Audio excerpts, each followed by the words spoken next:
Good morning, good afternoon, or good evening. Wherever you are in the world, welcome and thank you for joining us. We are live at the Scottsdale Center for the Performing Arts for InCabin Phoenix 2023. My name is Carl Anthony, founder and editor of AutoVision News and a proud partner of Sense Media, the organizers of both AutoSense and InCabin.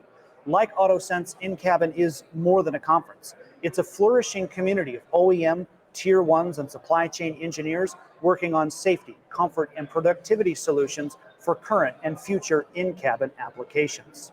Joining us now is Sam Lee, the CEO of Meili Technologies. Meili Technologies is building the health and safety data layer for fleet and passenger vehicles, starting with health and emergency detection. With degrees from Princeton and Cornell, Sam's background includes everything from data and computer science to electrical engineering.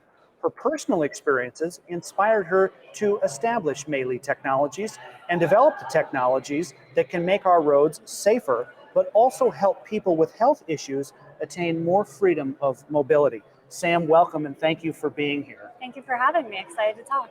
So in your bio, it talks about your personal experiences led you down this path. Yep. What are those personal experiences, Sam? Share that with us a little bit. Tell us your story. Yeah. So I think it helps to talk about kind of where I came from. Yeah. I grew up in a very rural area in Florida, like down the street from the swamp entrance. Sure. We didn't really have public transportation at all. It was a 40-minute drive to the nearest grocery store, an hour and a half drive to my high school. My dad actually had very severe epilepsy. Okay. He had quite frequent tonic-clonic seizures, and so he actually lost his driver's license. Sure.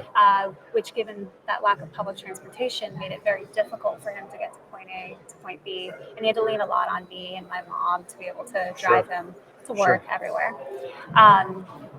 As part of that, also, that meant we had a lot of time to talk, and my dad was a really smart guy. He wrote launch code for the space shuttle. Oh, cool. Yeah, so very technical. Yeah. But that meant that we talked a lot about what the technology of the future could do for people like him. Sure. As I was thinking about my next steps in my career, I was thinking about what I actually cared about, what I wanted to do in the world. I was thinking back to those conversations and realized that it still hadn't really been addressed, so I decided to build it myself. Right. What's your dad's name? Gary. Gary. Okay. And so you're on these drives, these long, because that's similar where I grew up too. You're kind of in Iowa, so still like middle of nowhere, right? Yep. So on these long drives, you're talking about this and you gather up all these ideas. Yeah. Let's move forward, Sam.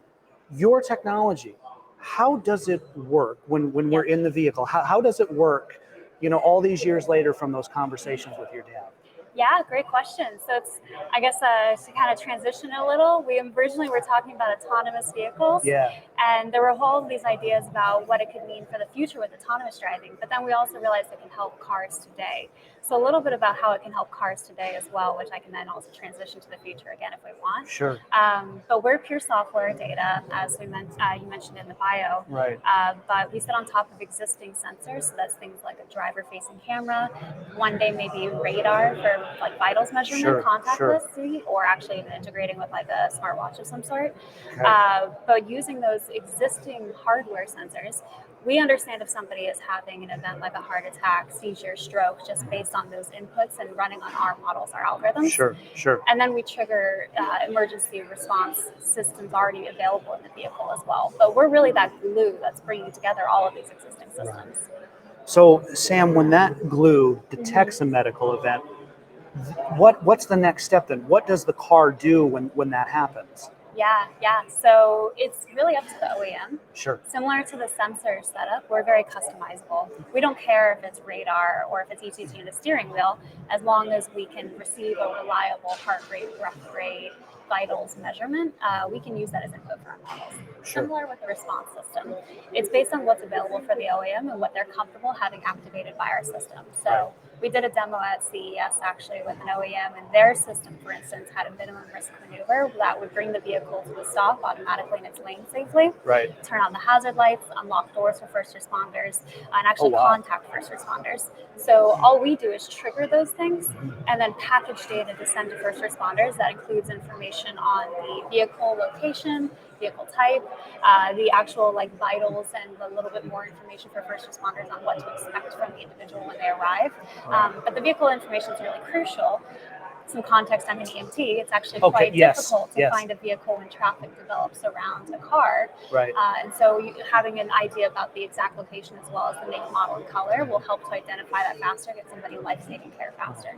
So in addition to the work you did at Princeton and Cornell, Yeah. the data science, computer science, electrical engineering, also an EMT. Let's talk about that. Oh yeah, in all of my free time, I like to Yeah. do shifts. I used to do some shifts up in the Bronx. I'm in New York, Okay. and I'm going to be starting a volunteer role very soon, actually, in Central Cool. Park. So, yeah, it's important to me. There, like I mentioned with my father's epilepsy, there were always EMTs and paramedics helping my family. So it's my way of giving back, but it's also, of course, incredibly helpful for the startup. Right, right. It's going to sound like a really obvious question here, Sam, but why is it important for vehicles here in the near future to have this capability to sense these medical alerts and then notify the proper authorities? Why is that important? It's a great question, and most people don't realize how common this is, mostly because the data doesn't exist. So it's something we also help with. For instance, the estimates online and from the DOT of how often crashes are caused by health emergencies range from 3% to 30%. Yeah. That's a wide range. No one has any idea. Right. But you do know that actually 1 in 5 to 1 in 3 people in the United States actually have a pre-existing condition that makes them more likely to have these events behind the wheel, especially with an aging population. Right.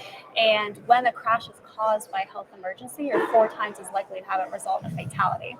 So even if it is infrequent, they tend to be far more severe. Sure. And this is not just for the person driving or any occupants in that vehicle, it's also whatever car they potentially crash into or pedestrians that could be injured as well. So getting ahead of those crashes not only helps to save lives, but I mean, like you mentioned in the bio also, it gives people back that freedom. People who didn't feel safe driving before because they were afraid of those events. Right. So it's incredibly important. And that's one of the overarching terms of, equitable mobility or more accessible mobility. You're working towards that. I want to. This is on Sam's LinkedIn page, so I encourage everybody to connect with Sam on LinkedIn. You were part of a project, and I quote, "Gender bias removal in adversarial deep learning." It's a project you were part of, listed on your LinkedIn page.